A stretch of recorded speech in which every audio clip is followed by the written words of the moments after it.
Today, we're making Laksa Lemak, a rich, creamy, coconut-forward curry laksa. We'll focus on the signature fragrant broth, starting with the spice paste. Dried red chillies for heat, color, and earthy depth. Stems and seeds removed to avoid bitterness. We soak to soften, to mellow the heat and further reduce bitterness. Now the other candidates, shallots to form our savory base, give us body and sweetness. Garlic for more umami and later, caramelized sweetness.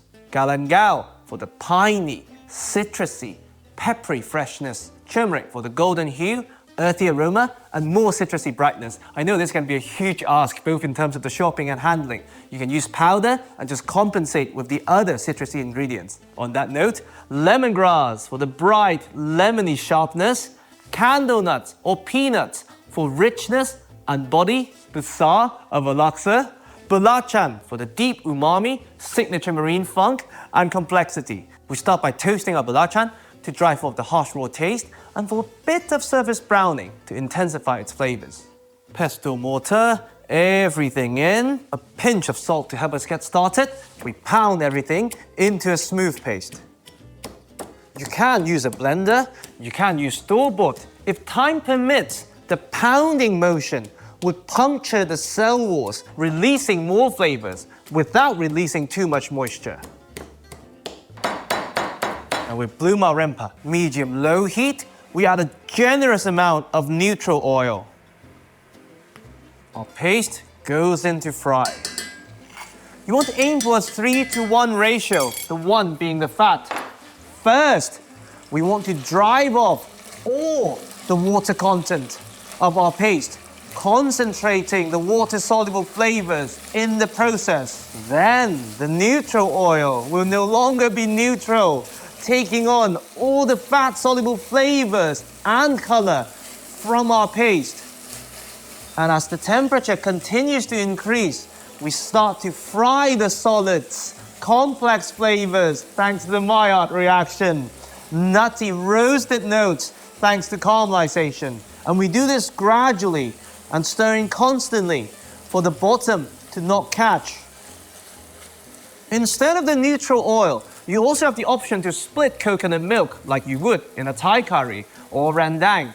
This would give you a lot more roasted coconut flavors. Today, we follow the traditional approach to keep the taste of the coconut milk fresh and light. Once there's absolutely no steam coming out, you can hear only a gentle sizzle, and you can see this flavorsome fat almost shallow frying your paste around the edges. We're lock and loaded. Now we make a simple prawn broth. 2 keys to get the most out of your prawn heads and shells.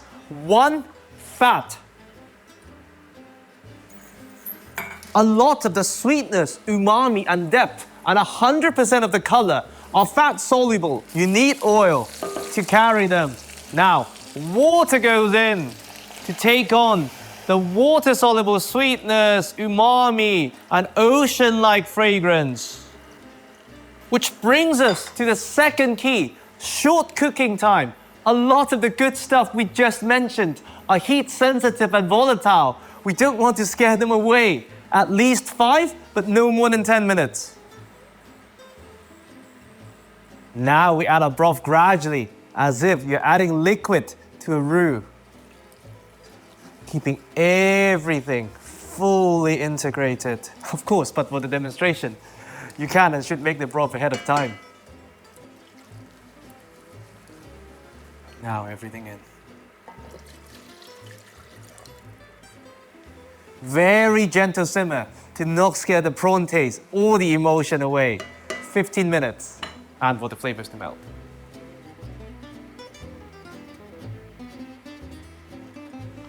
Now, full-fat coconut milk goes in for the signature creamy texture and sweetness.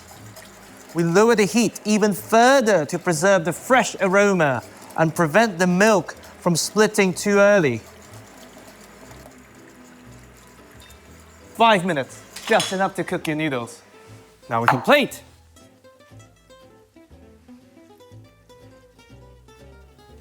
Now the toppings vary by region. Today, some usual suspects, but please feel free to use whatever you like.